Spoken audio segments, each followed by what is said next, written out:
that the video that you're going to hear is produced by the office of Governor Kathy Hochul here. Our businesses, our communities, our future is her fight.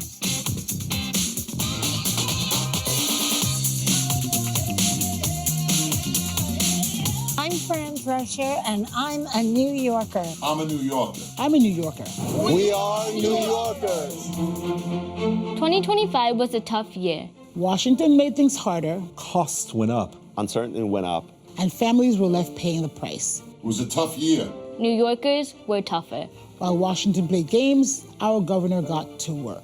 She built more housing, schools, businesses, good-paying union jobs, and a better Empire State for all who call it home. When families were stretched thin, she cut middle-class taxes. When costs were crushing parents, she invested billions in childcare and tripled the child tax credit. When classrooms were overwhelmed and distractions were everywhere, we led the nation in banning smartphones in our classrooms, creating a distraction-free environment where our kids can thrive. When communities were worried about safety, she invested in law enforcement and drove shootings down. When illegal guns flooded our neighborhoods, Governor Hochul took them off the street. Delivered free school meals for every student. Adults can go back to school tuition-free. Farmers and small businesses got support to keep going. And while Washington stalled, New York kept building housing, transit, and jobs. In central New York, Governor Hochul secured the largest private investment in American history. Pregnant workers get paid prenatal leave. The minimum wage is tied to inflation. Is everything fixed? No. The work isn't done. But when things get hard, we don't point fingers and we don't back down. New York steps up and leads. On affordability, mental health, on public safety. That's what New Yorkers expect. And that's the leadership we've had. From a mom from Buffalo. From a mom from Buffalo. From a mom from Buffalo. Someone who knows what it means to stretch a dollar. To raise a family. And to fight for this state every single day. We're leading a different path. A different path. A different path. A better path. And we're just getting started. She's just getting started. And now, please welcome the governor of the great state of New York, Kathy Hochul.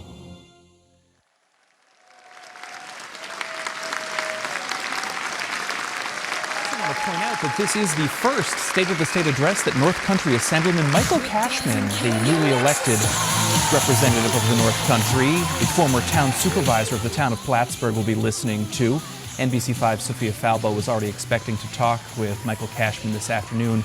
She'll also be talking to Dan Steck, the Republican senator who represents the North Country, getting both of their reactions to the governor's State of the State speech. Here now, Governor Kathy Hochul of the state of New York. Well, welcome. And I want to, what do you think of that marching band from Syracuse University? Gotta get that in. Go Orange. But I also want to thank them for being one of the best marching bands in the entire country. Not just me, but everyone else is saying that as well. But also, we have a lot to accomplish here today. And I want to, first of all, recognize and acknowledge the leader of the Senate, Andrea Stewart-Cousins, and Assembly Speaker Carl Heastie, two extraordinary leaders I consider incredible partners as we chart the path forward for New York. Let's also give a round of applause for our protector, our Attorney General, Tish James. The keeper of the coffers, our comptroller, Tom DiNapoli, doing a great job. And all the way from Buffalo, one of the Buffalo Bills' biggest fans is our Assembly Majority Leader, Crystal Peoples-Stokes. I'd like to recognize Senate Minority Leader Rob Ortt, Assembly Minority Leader Will Barkley, the judges of the Court of Appeals, the Mayor of New York City, Mayor Zoran Mamdani, and mayors and county executives from all across the state. Thank you for coming here today. We have representatives from Labor and many other distinguished guests. Let's hear it for Labor. members of my incredible cabinet, led by Secretary Karen Persicilli-Keough, Catherine Garcia, the head of state operations, and the entire executive team. And I'm very proud to acknowledge New York's first ever first gentleman, my husband, Bill Hochul.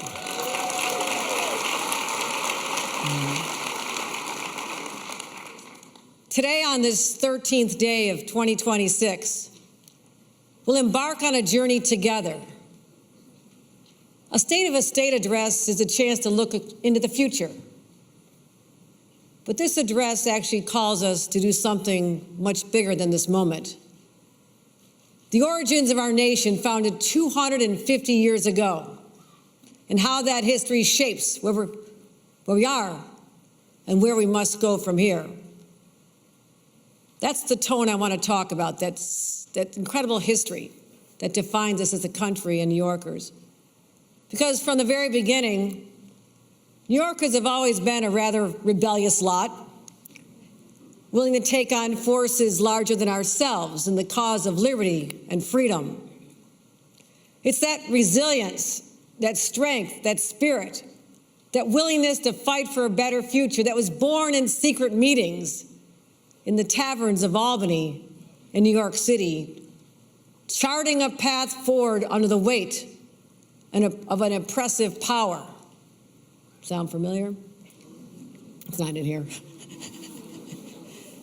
And later, with New York as our country's first capital, our bold revolutionary leaders became the governing leaders of a new nation filled with unlimited possibilities. Over my 4 years as your governor, listening to your stories, feeling the pulse of this great state, I have seen the same strength, the resilience, the optimism that defined New Yorkers 250 years ago. And I shaped our agenda for 2026 and beyond. As I did that, I kept returning to conversations from everyday New Yorkers, from every corner of the state, people who refused to back down on their dreams. People like Teresa Durham, a Syracuse grandmother I was lucky enough to meet last May. Thanks to our housing policies, Teresa just fulfilled her lifelong dream of owning a home. People like Deborah Koenigsberg, who owns a clothing boutique in the Flatiron District. Spent a lot of money there, Deborah. Her business, though, is getting hit so hard from Trump's tariffs. And somehow she's making it all work while still leading a nonprofit that supports homeless children and women. And I think about young people like Josiah Morales, a 14-year-old who had the courage to seek help when he was struggling with mental health. Today, he's out sharing his inspiring story, reminding his peers it's okay to accept a helping hand. So, thank you. So when I say your family is my fight, these are the people I'm talking about. I carry their stories and those of countless others with me because I've lived my own version of them. Growing up at a cramped home outside of Buffalo, sharing a drafty attic with a couple of brothers, doing my homework late at night by a space heater after I'd get home at 11 o'clock from working the shift at the local pizzeria. I actually make very good pizza, you should try it. But not knowing where my paths would lead, but I learned this. When people work hard, when someone has their back, it can change the entire course of their life. And that is why I believe with my whole heart that government can and must be a force for good.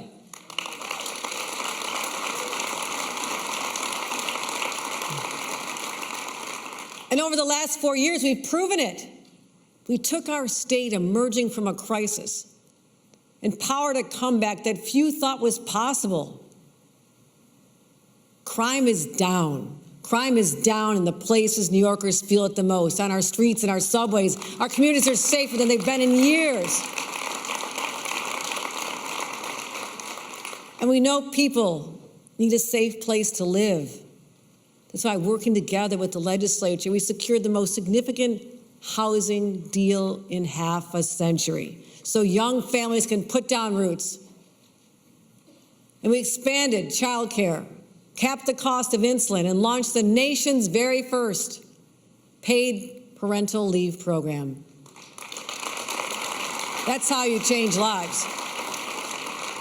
We also made historic investments in clean energy, chips manufacturing, advanced manufacturing, and creating tens of thousands of good-paying jobs.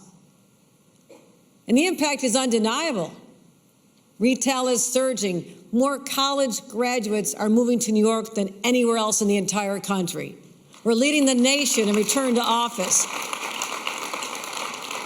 From Babylon to Buffalo, New York is rising. So if you're betting on the future, you need to bet on New York. If you're searching for talent, you will find it in New York.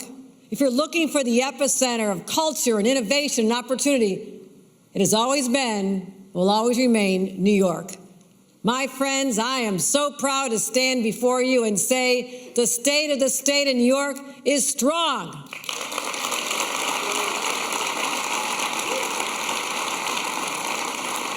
And we're just getting started. But I need to level with you. This moment carries real threats from Donald Trump and his enablers in Congress, driving up costs on everything from groceries to farm equipment through these reckless tariffs, killing major infrastructure projects that put union members to work, tearing apart nursing immigrant mothers from their babies and calling it public safety. And just last week, the World watches an immigration operation in Minneapolis that never should have been there, left a child without a mother, and a community, and indeed a nation, shattered. It's all part of an agenda that only makes our lives harder. But here's the thing about New Yorkers, we don't back down. We rise up. And when they tried to take away funding for our first responders and law enforcement, we made them restore it. When they tried to kill congestion pricing, we beat them back in court again and again. But literally less than 24 hours ago, the president made another threatening social media post. Mr. President, the message is still the same. We will not bow to a wannabe king, and the congestion pricing is staying on.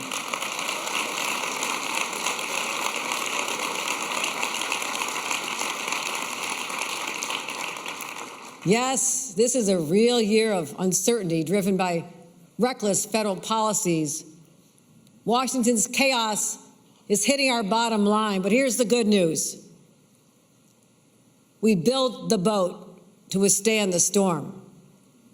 We've managed our money responsibly, and that means we can make transformative investments in our future without raising taxes, without settling the next generation with mounds of debt. We can get this done. 4 years ago, we laid out a bold vision, and I took responsibility to deliver and make it real. As we head into 2026, we are seeing the results. Clean hydropower for the first time flowing from Quebec to over 1 million homes in New York City.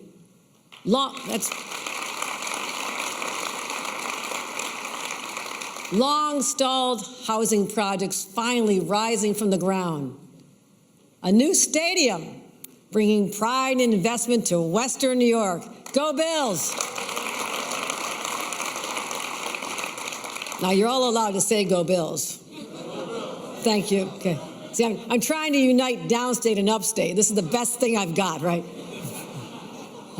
We also have the brand new Belmont Park carrying racing into the future, the World Cup, Drawing soccer fans from around the globe, they're coming here. And critical infrastructure is finally being rebuilt, from the Port Authority bus terminal to our bridges and tunnels to expanding the 2nd Avenue subway even further. And the Interborough Express will connect Queens and Brooklyn like never before. It's all moving forward in 2026.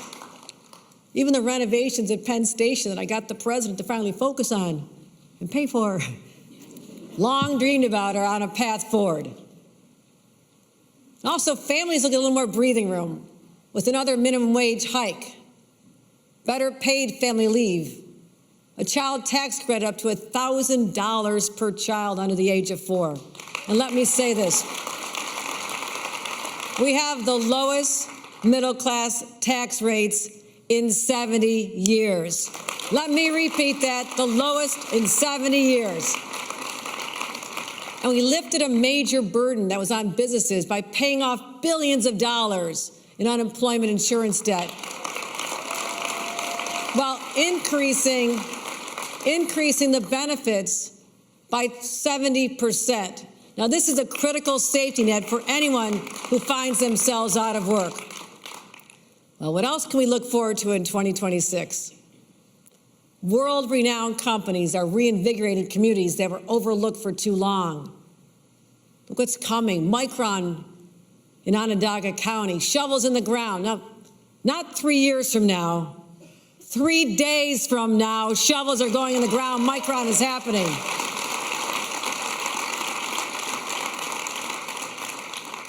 Fairlife in Monroe County, Chobani in Oneida County. These wins are the results of fights we took on, investments we made, and a future we chose together.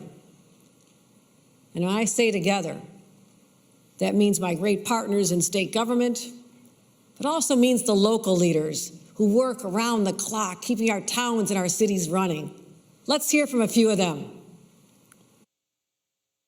We are New York. We are New York. We are New York. We are New York.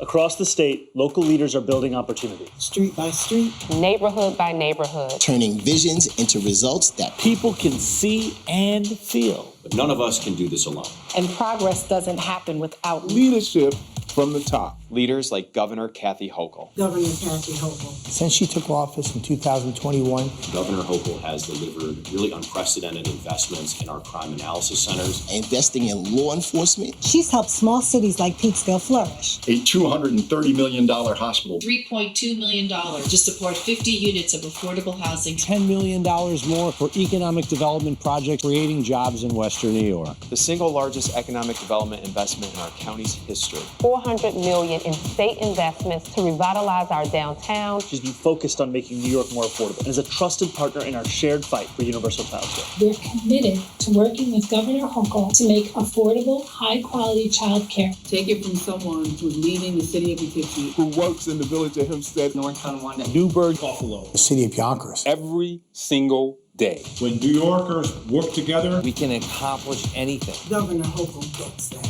She's delivered for us so that we can deliver for you. She has our back. Because she knows We are New York. We are New York. We are New York. We are New York. Yes. Yes, we are New York. And as your governor, I'm so proud to lead the fight to protect our communities, build an economy that works for all. And today, I'm here to tell you how we're going to continue that fight. And it starts and ends with making life more affordable. Whether we're talking about childcare, groceries, utility bills, one thing is clear. Parents, veterans, disabled, seniors, they all need relief. And that's why last year, working with this legislature, we put upwards of $5,000 back in the pockets of hard-working New Yorkers. Well, that's the good news. But now, Washington Republicans are waging an all-out war on the middle class, driving up costs, leaving states to pick up the pieces. So this year, while Washington takes a machete to our safety net, I'm doubling down on the fight for a more affordable New York, starting with childcare.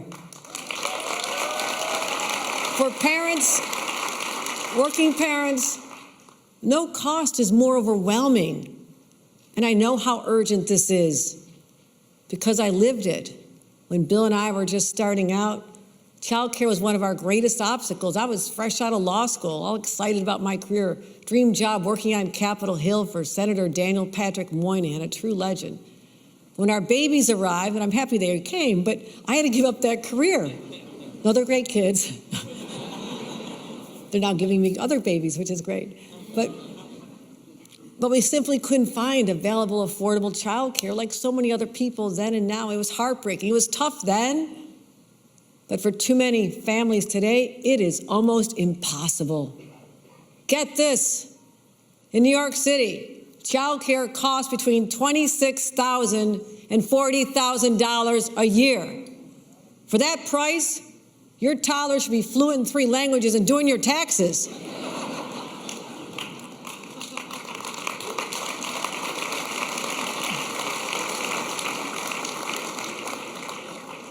One year ago, I stood on this very stage and placed our state on the path to universal childcare.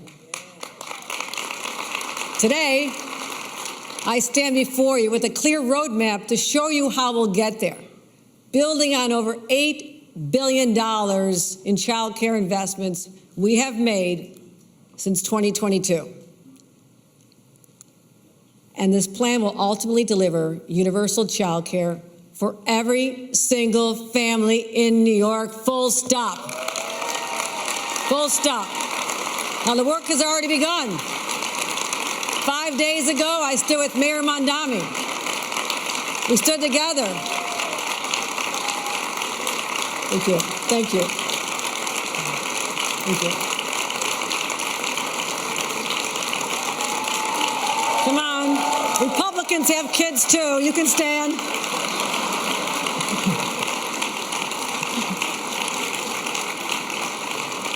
Like I said, 5 days ago, I stood with Mayor Mamdani to announce that the state will fully fund the first 2 years of his Universal TrueCare program while also helping New York City realize the full promise of Universal 3K.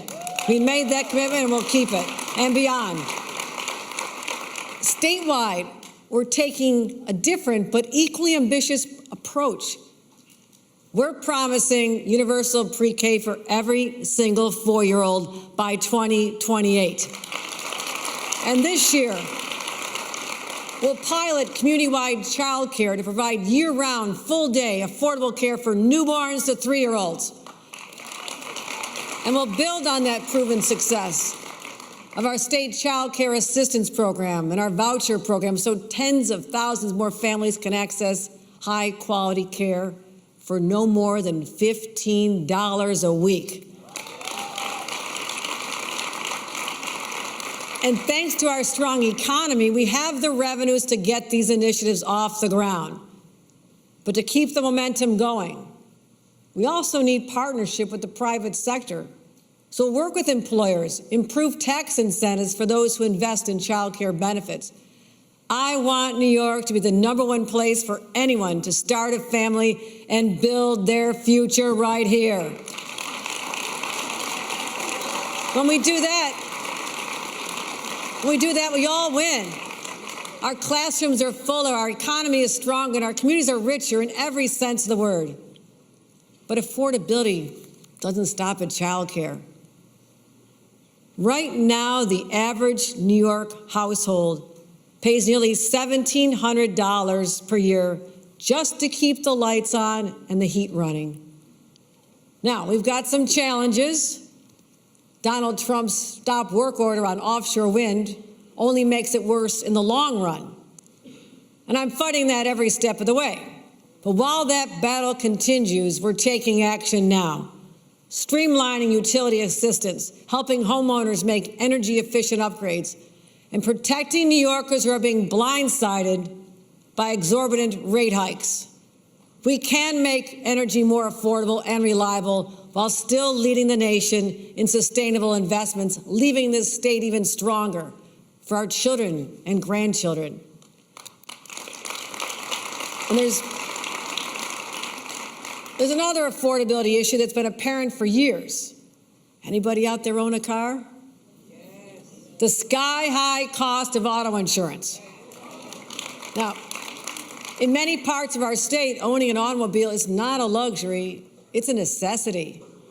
Yet, New Yorkers pay the highest auto insurance rates in the nation, averaging $4,000 a year, $1,500 more than the national average. Now, not because New Yorkers are doing anything wrong.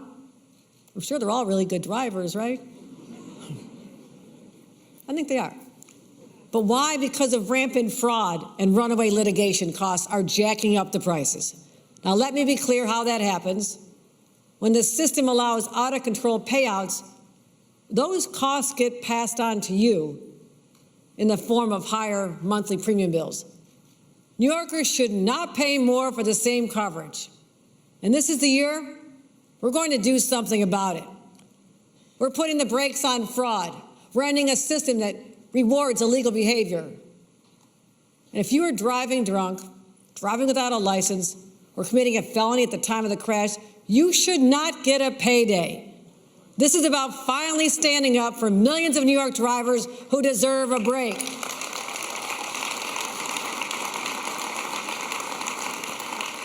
And this year, we'll continue cracking down on criminals of all kinds.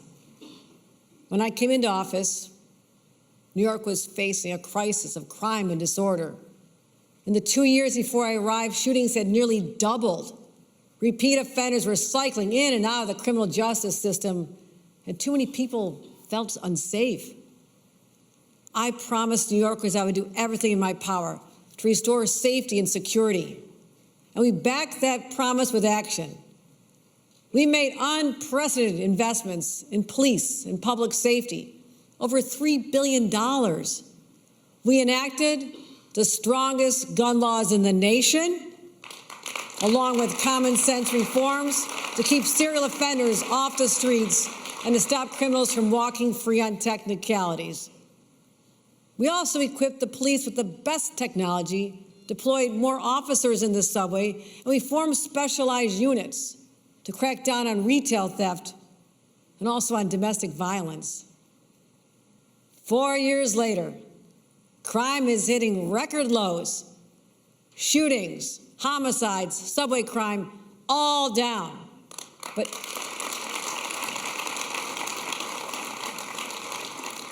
I'll tell you this, we'll never be satisfied. So this year we're building on what works, using data, coordination, smart enforcement to stay ahead of the criminals. And we'll expand our successful network of crime analysis centers statewide. On our subways, we're committed to maintaining enhanced police patrols. We'll install more platform barriers at 85 additional locations and expand our elite mental health units to get people in crisis off the trains and into care.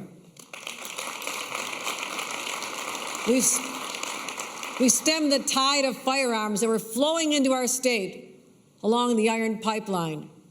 But now we're taking aim at the plastic pipeline. This is incredible. Illegal 3D printed ghost guns are now homemade killing machines, assembled with pieces you can easily purchase. And how is that possible? To fight back, I'm proposing the first in the nation law requiring all 3D printers sold in the state of New York to include software that blocks the printer from creating a gun. It's just common sense. Just common sense. And we're putting gun manufacturers on notice. You will no longer sell handguns that can be converted into semi-automatic machines able to fire 1,200 rounds a minute. Not here, not in New York. And that's how we save lives and fight crime. as we reflect on the freedoms fought so hard for 250 years ago.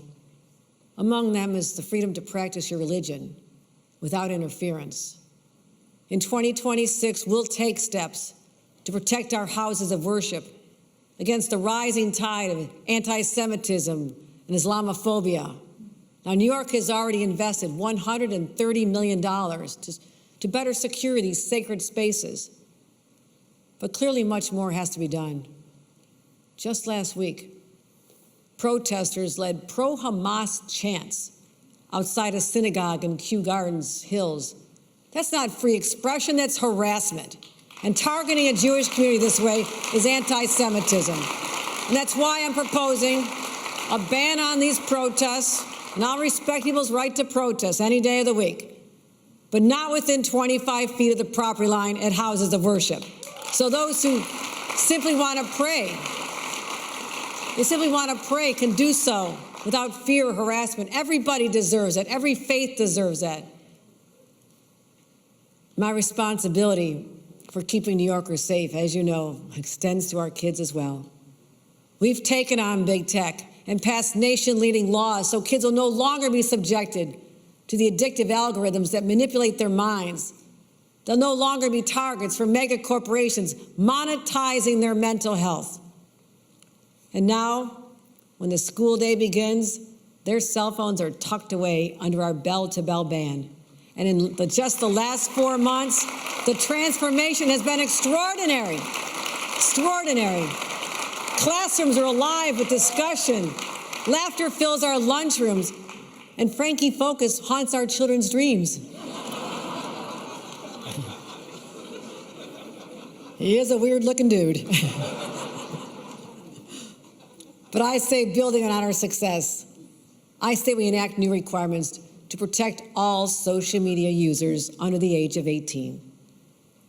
Let's block direct messages from would-be child predators, number one. Let's disable AI chatbots that can cause serious mental health problems. Let's block location sharing. Why should they know where our kids are? And let's do more to cut off access to online sports gaming so our kids are not ensnared by addiction at a young age. We can get that done. I know we can. Now, you've heard me say our communities cannot reach their full potential without an abundant supply of safe, affordable housing. We've talked about this a lot. For too long, overburdensome regulations have made it too hard, not just to build homes, but the places people work and the infrastructure our future depends upon. And that's why 4 years ago, I made a commitment to challenge the status quo, to cut the red tape, and to clear the way to build, and build some more.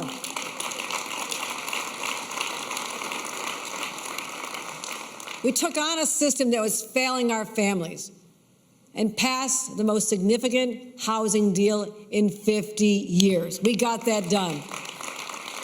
But we made it very clear, standing still is no longer an option.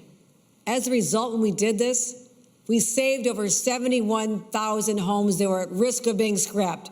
We opened the door for another 800,000 over the next decade. And we funded shovel-ready projects. We strengthened tenant protections. We turned vacant properties into homes and protected rent-regulated housing. And local governments are stepping up, too. Under our plan, over 400 pro-housing communities have agreed to build more homes. Not because we lead with carrots, because we lead with carrots. I started with the stick. Went right away to carrots. Eat your carrots. But under my approach, we have communities saying yes to building housing for the first time ever. They're stepping up. And I thank those communities. At first, we started with just 20 communities that were willing to step forward and say, I'll build more housing to get my hands on $650 million. I think everybody realized, we'd like to share that money too. So we're going to keep changing the culture around building. We have 400 communities. We're going to keep building this. And this year, we're going to invest an additional $250 million into affordable housing and $100 million to scale innovative manufactured housing that lowers costs and speeds constructions. These homes are beautiful, my friends. This is not the trailer park my parents started life in, that tiny rundown building. This is incredible. You can't tell the difference. I've visited so many of them. We'll also update our tax incentives to help owners of rent-regulated buildings in New York City make the repairs and investments to get more housing stock online.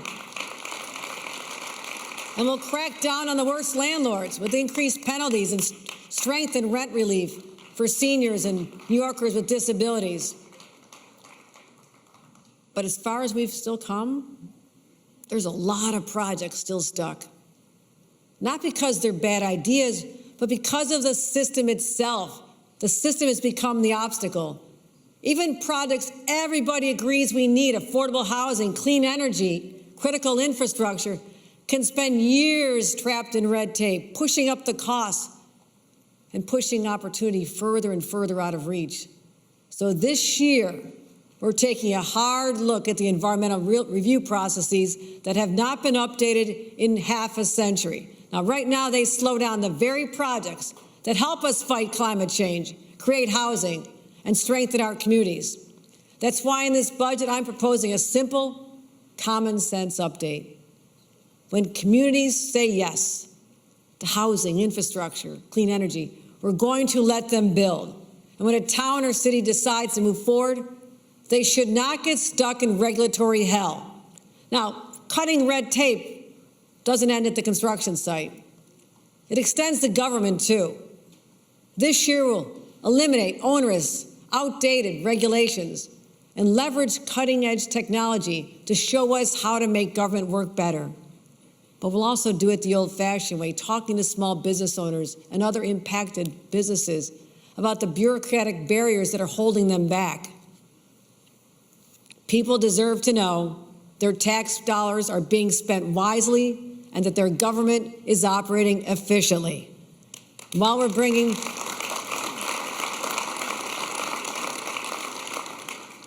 that same productivity as we build the jobs of the future. Now, today, the Empire State is home to 8.5 million private sector jobs, almost 1 million more than when I first took office. And now we're forging ahead, tapping into the creativity that has always defined our state.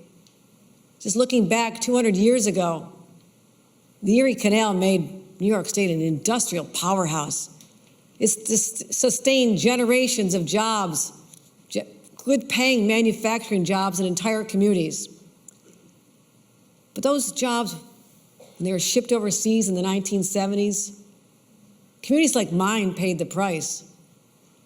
I remember when the steel plant shut down in Buffalo. It took a toll.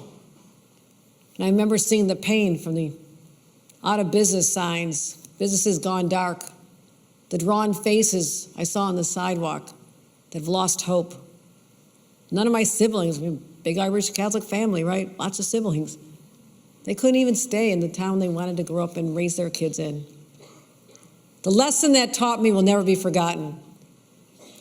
New York should never be left at the mercy of decisions made far away with no regard for the people here at home. So we're ushering in a rebirth of manufacturing, one that's built to last. In 2022, we enacted the nation's largest semiconductor incentive program, ensuring that the defining technology of our time would be built in New York by New Yorkers.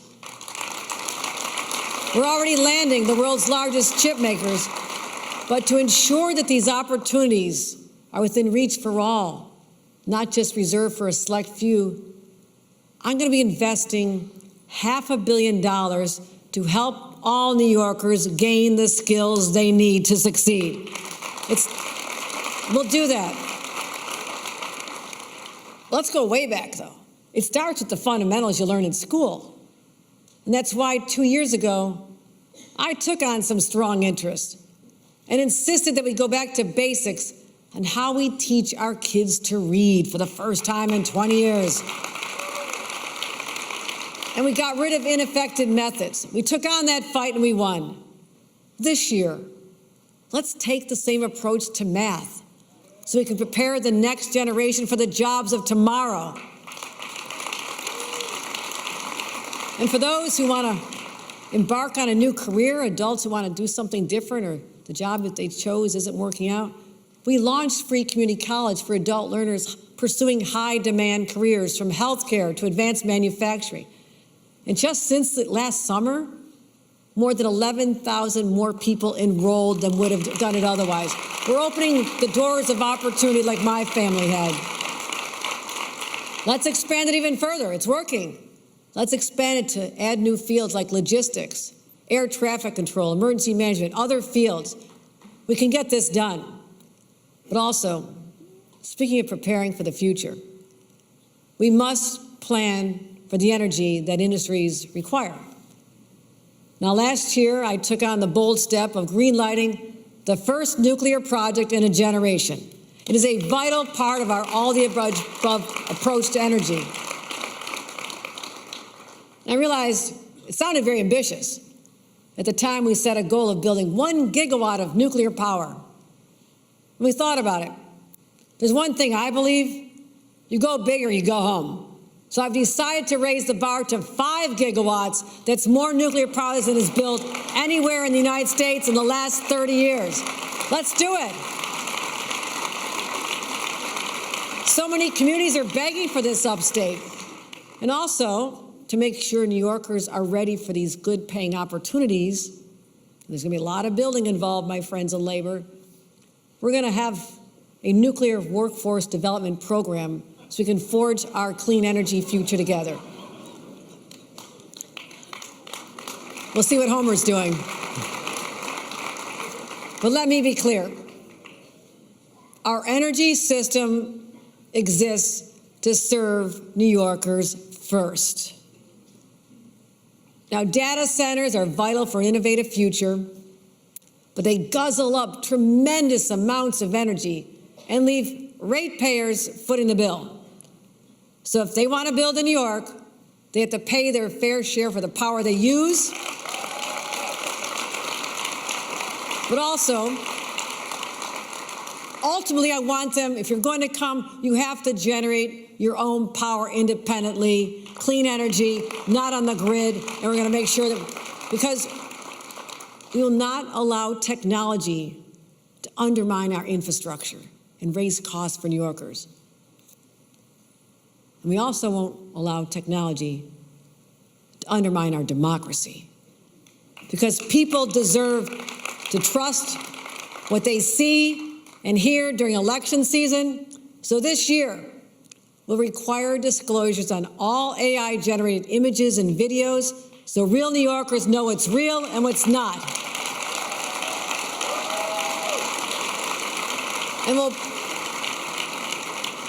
And we'll strengthen our existing laws that will prohibit deepfakes that impersonate candidates, deceive voters, and manipulate elections. Take a good look at these guns. Take a look at the guns. It's the last time you're going to see them.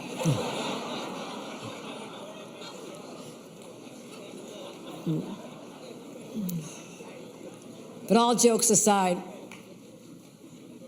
New York has always been a place where fundamental rights are vigorously defended.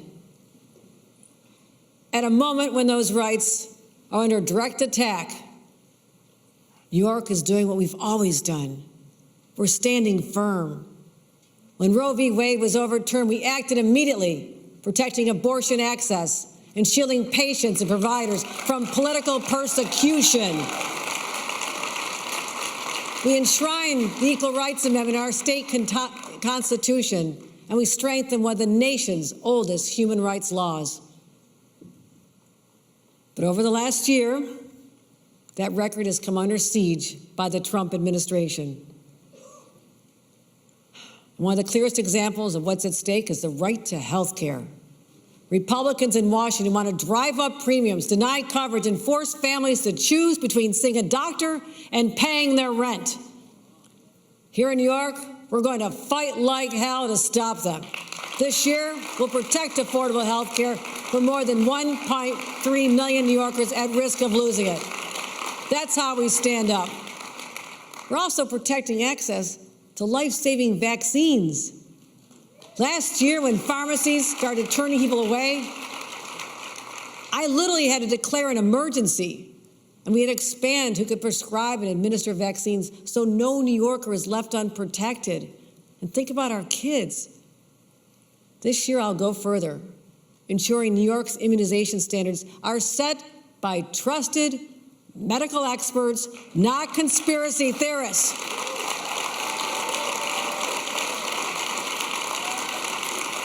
Crazy idea, right? Also, protecting New Yorkers also means this: standing up to ICE agents who abuse their power.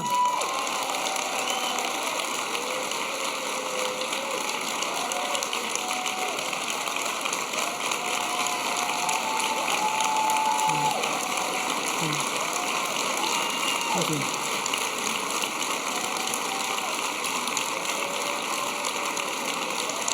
Thank you. Yep. New York is a state that was built by immigrants. People like my own grandparents who fled great poverty in Ireland. And we don't forget where we came from.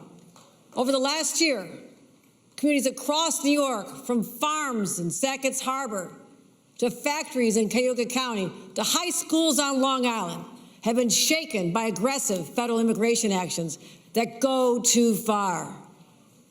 Yesterday, they arrested an analyst at New York City Hall, an analyst with legal work authorization. Have you met an analyst lately? I mean, they're really not threatening. They're not the baddest of the bad. I mean, they're just doing their jobs. Is that person really a threat? Come on. I'll do whatever it takes to protect New Yorkers from criminals any day of the week. I always have, always will. But people of all political beliefs are saying the same thing. What we've seen lately has gone too far, and enough is enough. So, New York will not allow the use of state resources to assist in federal immigration raids on people who have not committed serious crimes. Not doing it.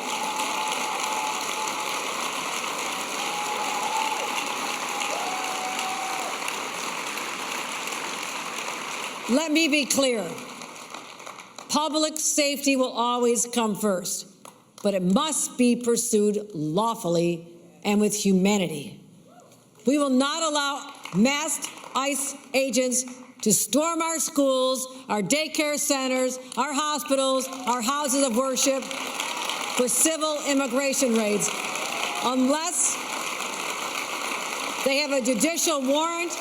And guess what that means? Signed by a judge.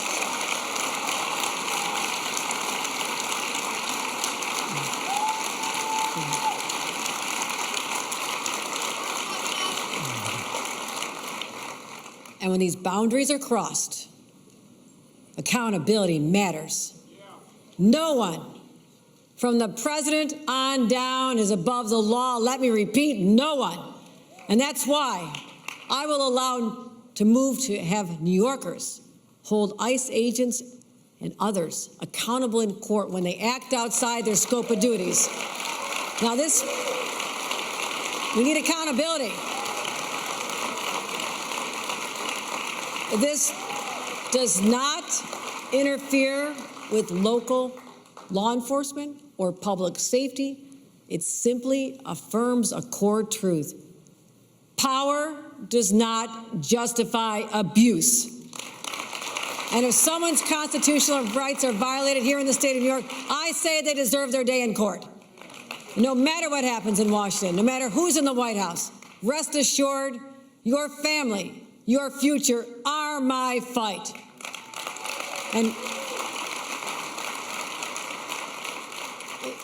you know, history has proven when freedom is on the line, New York shows up, beginning with the ordinary people who stood up and fought for their freedoms and values when they were under attack 250 years ago. We are the patriots. We are not. No.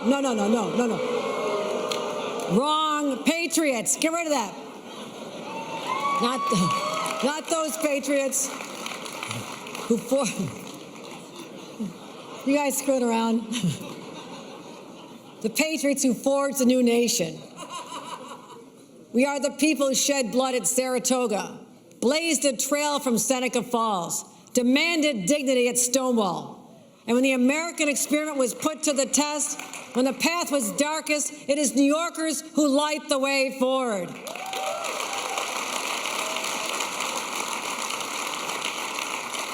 Some of the challenges before us today are very similar to those New Yorkers faced 250 years ago. Others are new. The battles may look different, but there's one thing that never changes. It's that unspeakable spirit and the toughness of the people of this state. You see it every single day. You see it in the police officer patrolling the streets of the night, allowing the rest of us to sleep safely. You see it in teachers encouraging students to pursue their dreams, like my 8th grade social studies teacher, Mr. Peter James, did at Hamburg Middle School. It's the nurse in the North Country who puts her kids to bed before heading to the hospital for the overnight shift. It's the 5th generation dairy farmer in Wyoming County, up before dawn, knowing that people are counting on him for their very existence. Different callings, but a shared experience, one purpose, showing up and standing guard, doing the work day after day. That's the legacy we must uphold. And I believe that 250 years from now, people will look back at this moment in time and ask, did we stand up and fight for the most fundamental rights when they were under attack? Did we stand up and protect New York as a beacon of opportunity for people all over the world? A place where you can raise a family without being crushed by bills, where you can afford a home, where you can start a business or work a farm without being destroyed by tariffs. Did we properly invest in education, knowing that an educated populace may be our best defense against tyranny? And when long-cherished rights were stripped away and our very democracy was threatened, did we stand up and fight back and protect them? Now, to each of these questions, I know New Yorkers will accept no answer other than a resounding yes. And that, my friends, is the essence of my 2026 State of the State. In the weeks ahead, working with Leader Stuart Cousins and Speaker Heastie, we'll find even more ways to deliver for New Yorkers, just as we've done these last 5 years. Because there's one thing I know. So New Yorkers move forward with strength and compassion side by side. There's no challenge we can't meet, no tyrant we can't beat, no future we can't build. So let's build that future together with enthusiasm, optimism, and with fearlessness. It must be tough. We have to be strong. And just to conclude, I say this. What else can you possibly say on a day like today other than, let's go Bills!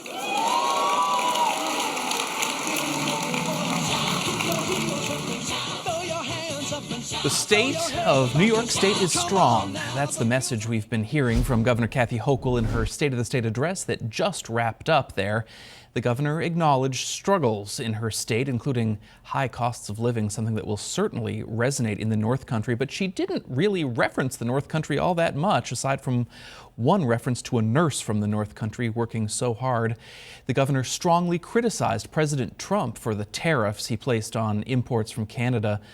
And the governor said she is upset about canceled infrastructure projects and immigration enforcement in American cities. The governor said if Washington continues to leave states to fend for themselves, that her administration is ready to fill in the gaps. She also said that all this work is really starting with affordability and moving toward universal child care. She mentioned new proposals to help keep utility costs at bay and protect ratepayers. And she highlighted reforms to expedite construction of affordable housing. That's a need, of course. that is felt very, very strongly in the North Country. The governor is also introducing new policies to limit the production of 3D printed guns in the state and improve safety of kids online, including by limiting children's access to AI chatbots. In total, she said there are 209 new proposals from her desk. All of them will, of course, need to be reviewed and approved by the legislature before they can move forward and become laws. So there is a lot of debate in the weeks ahead in Albany. Republicans in the New York State Legislature have already issued a rebuttal to the governor's address. The GOP is pushing back against what the governor said about crime being down in New York State, and they're also opposed to her statements about government subsidies helping to improve the economic strain on families. The Republican rebuttal was delivered by Steve Chan, a state senator hailing from Brooklyn.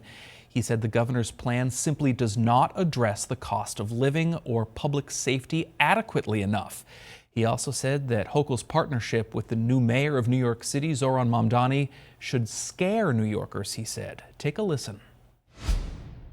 The governor is not steering the ship. She is being steered by extremist socialists who are promising everything to everyone for free. But who's going to pay for all this? Inside 2 weeks of a new mayorship, the governor has embraced higher taxes, dangerous mandates, and a pro-criminal agenda that should terrify every family in the state. Senator Chan went on to say that lawmakers from both sides of the aisle are focused on affordability, but he blamed Democrats for the cost of living crisis in New York State. We will have much, much more in terms of reaction from both sides of the political aisle tonight on our newscasts beginning here at 4 o'clock. In the meantime, you can find more news and weather anytime on the MyNBC5 mobile app and on our website, mynbc5.com. I'm Jack Thurston with this NBC5 special report. We'll see you at 4 o'clock. Have a great afternoon.